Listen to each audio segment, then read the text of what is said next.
last signal. The war was over. At least, that's what the galaxy believed. For months, the news had been the same across every star system. Earth is silent. Humanity has fallen.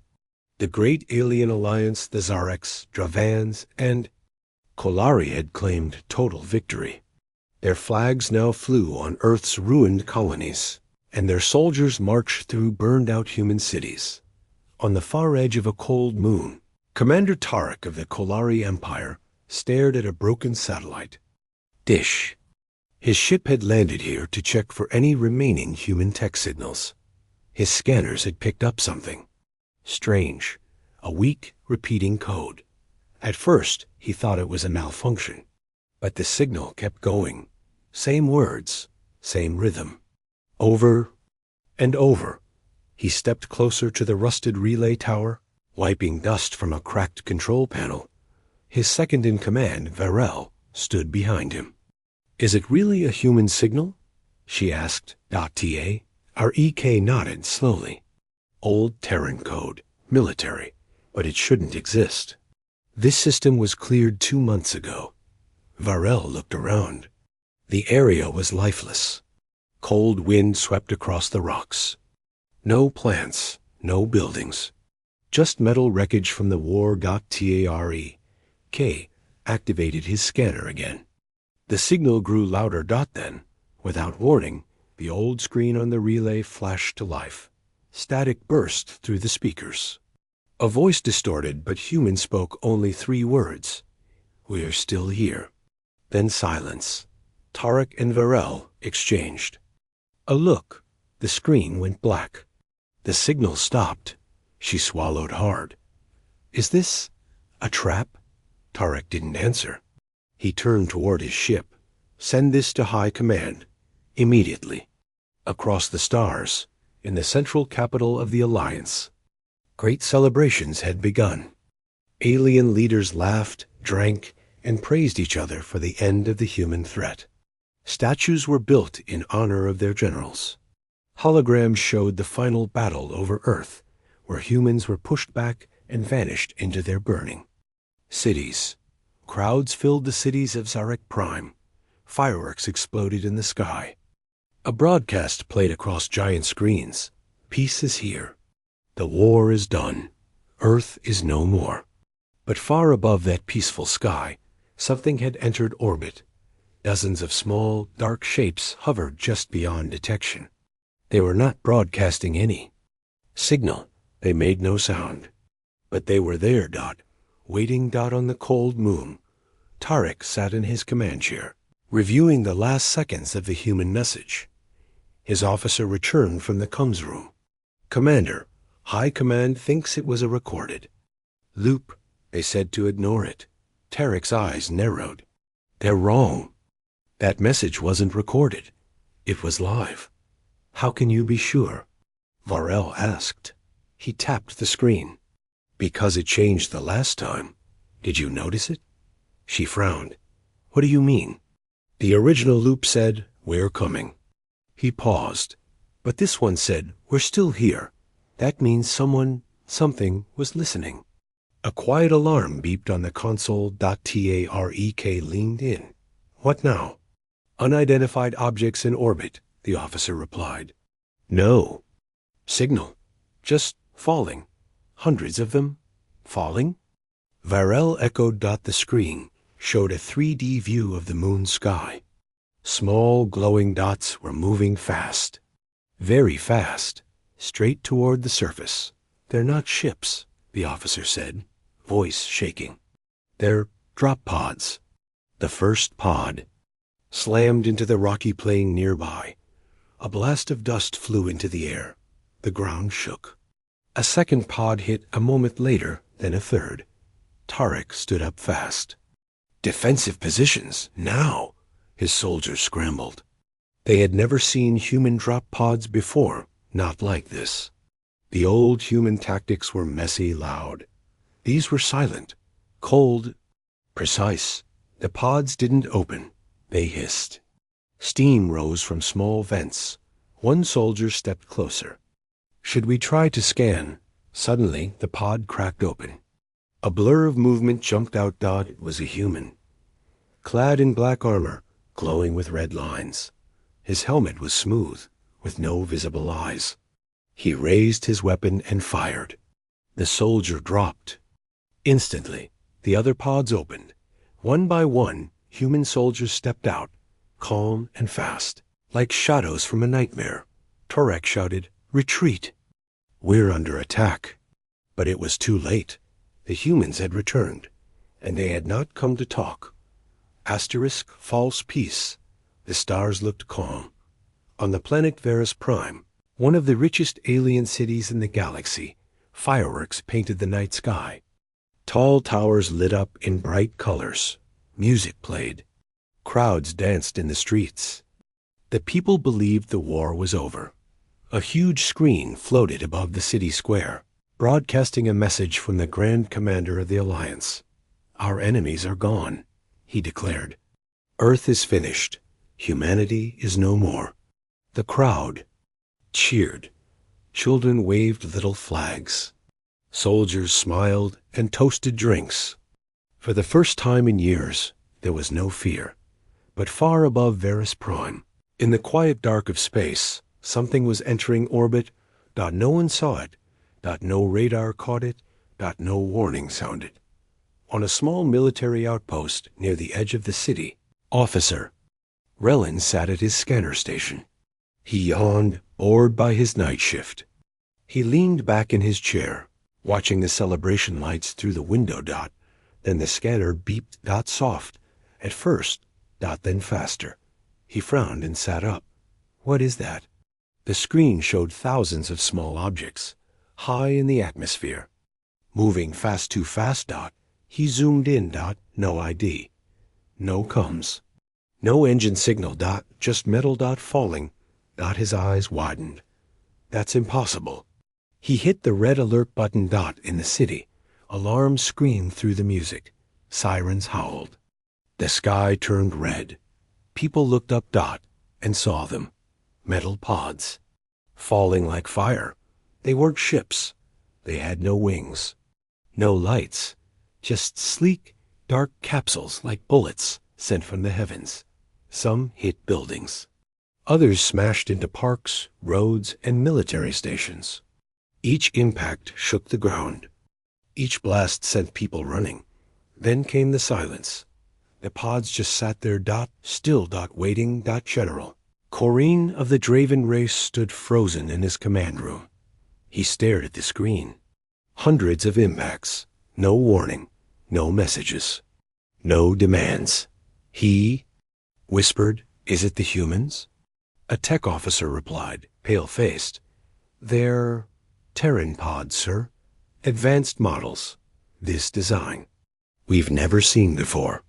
Corrin's hands trembled. But Earth was destroyed. Another officer shook his head. "We were wrong." The general turned to the war map. Red dots appeared all over Alliance worlds, not just Verus Prime. Major cities, power centers, even moons once held by Earth. "They're not attacking one place," he said softly. "They're hitting everything." At once, back on Verus Prime, one of the fallen pods began to hiss. It steamed. It opened. A figure stepped out, tall, armored, deadly. The people nearby screamed and ran. The human raised a weapon, but didn't fire. He looked around, scanning the crowd. His helmet turned to another pod, opening nearby. More humans emerged. Each moved with silent purpose. One of them knelt down beside a frightened alien child. The child was crying, trapped near rubble. The human gently lifted the child and walked away from the battle. The crowd stopped running. They didn't understand. Were they saviors or destroyers? Then, in another part of the city, the pods did. Open fire. Flames erupted. Alliance soldiers fell. The humans were not here for mercy. They had come for justice. In the sky above Verus Prime, a single transmission echoed across all open channels. "This is not a rescue. This is retribution." Fire falls from the sky. The skies had turned black. across dozens of alien planets. The stars were hidden behind clouds of fire. The once clear view of the galaxy now glowed with falling metal. The drop pods of Earth docked from orbit. They looked like shooting stars, but they didn't bring wishes. They brought war. On the desert world of Pharaoh 6, Commander Halvik ran through the sand, yelling orders. Form lines. Aim at the pods. Don't let them open. His soldiers scrambled, setting up weapons. The drop pods had been falling for 5 minutes now. Hundreds, maybe more. They slammed into the ground like meteor strikes, sending up dust and heat. One pod landed just meters from Halvik. He held his breath. It didn't open. It just hissed steam pouring from hidden vents, as if the pod was breathing. What are they waiting for? One soldier whispered. Halvik didn't know. Then the pod opened with a loud crack. Terran soldier stepped out.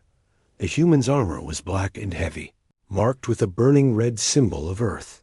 His face was covered, visor glowing dimly.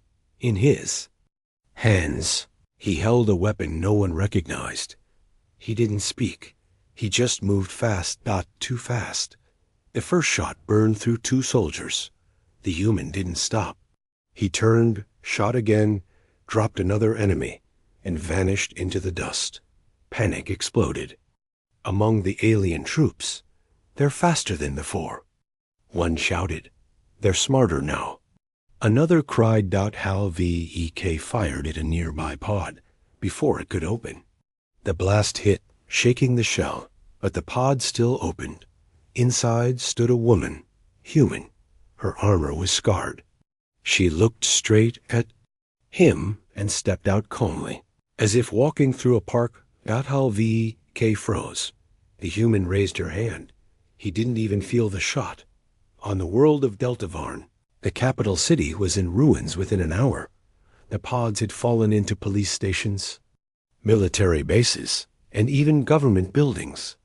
They struck with perfect accuracy. No wasted landings, no hesitation.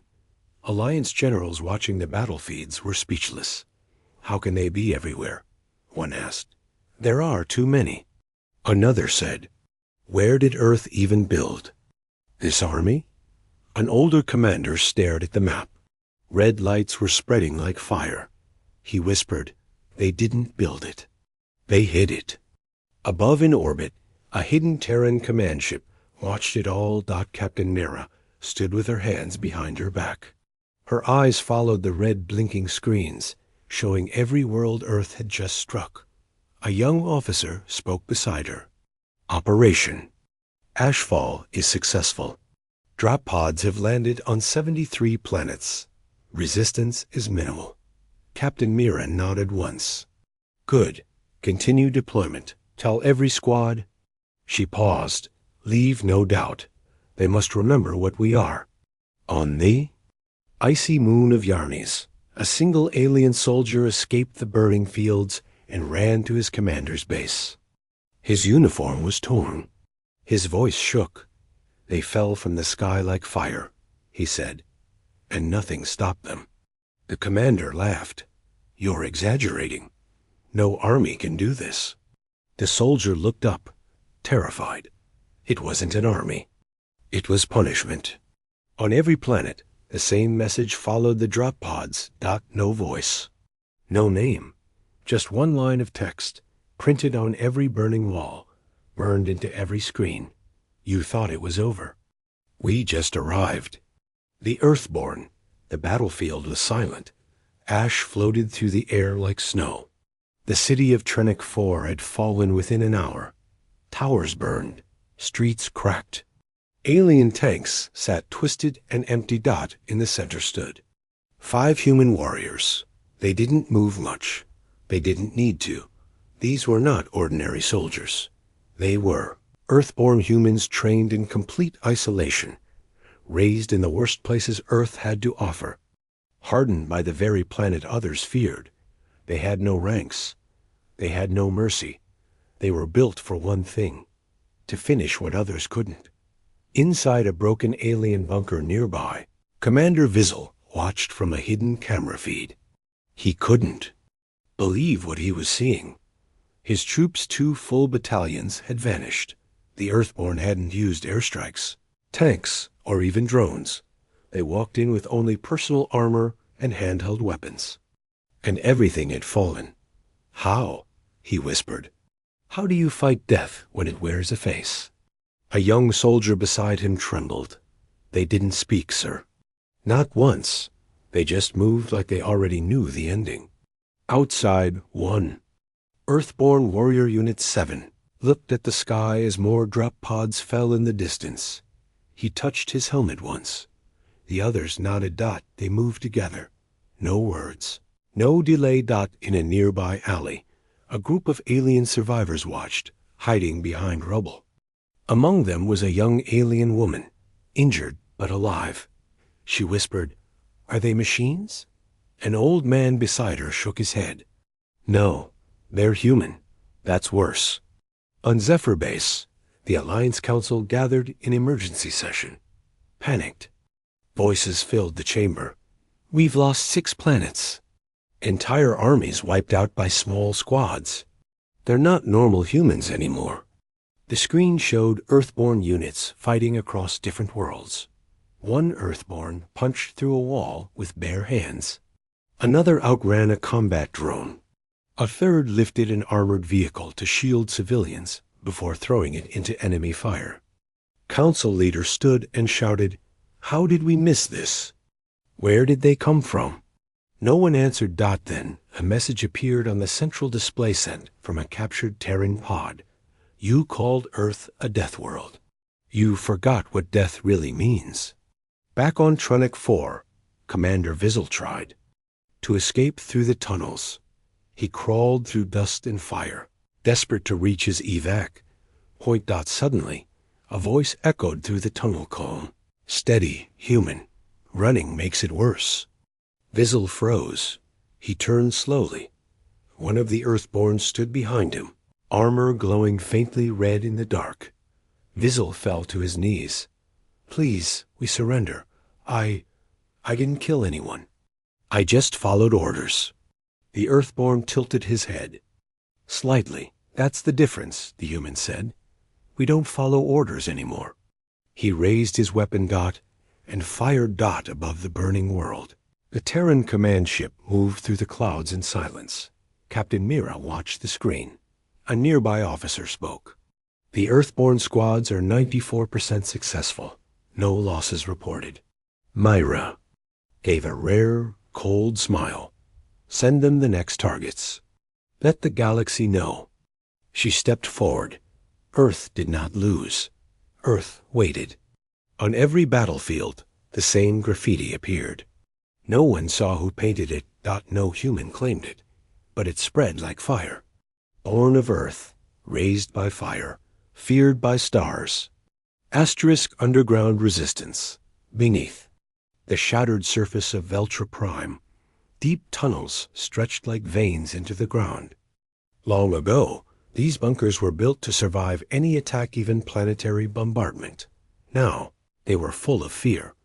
Alien leaders, officers, and high-level scientists huddled in war rooms lit only by red emergency lights. Screens blinked warnings. Oxygen levels were low. Supplies were limited. General Kareth, an old battle-scarred leader of the Zarek race, leaned over the table. "They've taken everything above," he said. "But they won't find us here." The others nodded silently. "This base is hidden under 6 layers of rock. Not even human scanners can see through that." They tried to believe it. They needed to believe it. But in the silence, a whisper passed through the halls. "The Earthborn don't need to scan." In a separate chamber, a young alien officer named Nellen watched the security feed. He zoomed in on a section of tunnel that had collapsed hours earlier. The dust hadn't settled. It was moving, shifting. From the inside, Nellen's hands shook. He turned to his commander. "Sir, I think something is digging through." "Impossible," the commander snapped. "Nothing can dig through that fast. Not even our mining drones." But the tunnel feed GLITC ED dot, and then cut the black dot in a dark passageway. 2 guards stood watch. One lit a glow stick. Suddenly, the walls behind them cracked quietly, like bones. Breaking, a metal fist burst through. One guard screamed. The other never got the chance. Out stepped a human covered in dust, armor scratched but intact. Behind him, 4 more Earthborn followed, weapons ready. They didn't speak. They didn't ask for surrender. They moved with the silence of predators who had already decided the outcome. Back in the control room, alarms shrieked. Breach in sector 9, a voice cried. They're here. They're already inside. General Kareth drew his plasma weapon. Seal the inner doors. A massive blast rocked the bunker. Lights went out. For a moment, there was only darkness. Then came a sound none of them expected. Colon footsteps. Slow, heavy, getting closer. Nellen crouched behind a console, whispering into his headset. I can hear them. They're not running. They're just walking. On the other side of the room, a glowing visor appeared in the dark. One of the Earthborn scanned the room. Nellen froze. He didn't breathe. The Earthborn stepped past him without firing. He looked at the terrified officer, paused, then said, Not you, and kept walking. General Kareth stood in the command chamber, waiting. When the Earthborn entered, he raised his weapon and fired without warning. The shot bounced off the lead soldier's shoulder. The Earthborn didn't flinch. Kareth screamed and fired again 3 times. The shots hit, but the human kept walking. Closer. Kareth's hand trembled. What do you want? He shouted. We already lost. Just tell me what you want. The Earthborn stopped 3 steps away. He removed his helmet. A scarred, human face stared back. His voice was calm. You thought peace meant we'd forget. He raised his weapon. It means we waited long enough. In other bunkers across the galaxy, the same scene played out. Hidden bases, locked, vaults, steel doors. All useless. The Earthborn came through every wall, every floor. Every fear. And in their path, they left only one message burned into stone. No more places to hide. Truth in flames. The galaxy burned. From frozen moons to golden cities, fire now replaced light. Entire planets once, symbols of the Alliance's power, were silent ruins. Communication towers sparked. Capital ships drifted in orbit, empty, or burning. And on every world, one name echoed Colon Earth. But no human ever claimed victory. They never raised flags. They never smiled. They only kept moving forward, like the fire itself. On the once great capital world of Dravalis, Supreme Chancellor, Kelleran watched from a ruined balcony. His long white robes were stained with smoke. The city below him was shattered. One of his aides limped over. Sir, we've lost 70 worlds. Kelleran didn't reply. They never stop, the aide whispered. They don't ask for surrender. They don't send demands. They just come. The Chancellor looked toward the sky, where fire still reigned. No, he said softly. They already gave their warning. The aide looked confused. What warning? Kelleran closed his eyes. We ignored it. At that moment, across the galaxy, every screen blinked to life. Hacked by Terran forces. Hijacked broadcasts. Personal devices. Ship monitors. Military command boards. All showed the same thing. A single human standing in a burned battlefield. Helmet off. Face covered in ash. He looked directly into the camera and spoke. We did not vanish. We were not defeated. We were learning. He paused as the image zoomed slightly. When you burned our homes, we watched. When you broke our alliances, we listened. When you cheered for our extinction, we remembered. The human's voice was steady, calm, unshaken. You built monuments to your victory. Now we build your ashes into lessons. On distant worlds, alien citizens froze as the message played. Children stopped crying. Leaders dropped their weapons. Soldiers stood still in bunkers, forests, warships. No human soldiers were visible. But everyone knew they were already there. The human's voice continued. We did not return for revenge. We returned for correction. This was never war. This was justice delayed. Then the screen went black. Only one sentence remained, written in every language known to the stars. Earth remembers everything.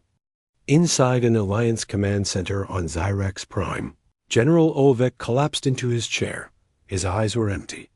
We lost the war, he said. Not today. Not this week. We lost it the day we thought Earth was like us. No one spoke. He leaned forward, whispering like a man who had seen ghosts. They don't fight for territory. They fight because we made them remember. In the remains of a once proud alien city, 3 Earthborn stood above the ruins. One removed his helmet and looked around. Do you think they've understood now? Asked the younger one. The older Earthborn said nothing for a moment. Then replied, understanding comes after silence. They turned and walked away. Behind them, the city burned. The fire that stays. The war was over. But the silence that followed was heavier than any battle. Across the galaxy, the flames had cooled. Buildings still smoked. Ships drifted without fuel. Entire planets echoed with the memories of what had happened. No new attacks came. No new pods fell. Just silence, the kind that made hearts race, not from fear of death, but from the fear of what came next. On the planet Calef, once the heart of Alliance trade, a small team of alien survivors emerged from underground. They expected more war, but instead, they found a message carved into a broken tower wall. No more revenge, no more chains. Now we build. Beside it stood a human, unarmed, helmet off. He simply nodded once and walked away. In the days that followed, the galaxy watched carefully. Human warships didn't leave, but they didn't attack either. Instead, they landed with supplies. Water, food, medicine. Not just for humans, for everyone. The galaxy's networks lit up again, not with fear, but confusion. Why are they helping? They destroyed everything. Now they rebuild it? On Zari Station, one former alien general said aloud, what? Others were too afraid to ask. Did we misunderstand them the entire time? High above in orbit, a massive Terran command vessel Horizon floated over 5 systems. Inside, Captain Myra stood at a wide glass window, hands behind her back. Her officer approached. All targets secured. Major leaders are either surrendered or missing. Civilian recovery has begun. Orders? Myra remained quiet for a moment, then said softly, begin phase 2. Reconstruction? The officer asked. Myra nodded. The fire was necessary. But now, we plant roots in the ash. Weeks passed, and months. Where human pods had landed, new cities rose faster than anyone imagined. Human engineers worked beside alien volunteers. Fields grew. Machines hummed. Children played. They didn't erase what came before. They built on top of it. And they left signs, everywhere written in dozens of languages. This time we stand together. On the edge of a forest planet, a child asked her teacher, will the humans leave now? The teacher looked to the sky, where a black Terran ship hovered quietly in orbit, and said, no. Why? The child asked, because Earth isn't just a place anymore. The teacher replied, it's a promise. In time, stories turned into history. History turned into legend. And somewhere deep in every species' heart, one truth settled forever. The galaxy once forgot what Earth was. Capable of.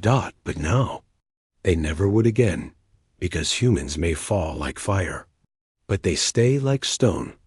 Asterisk.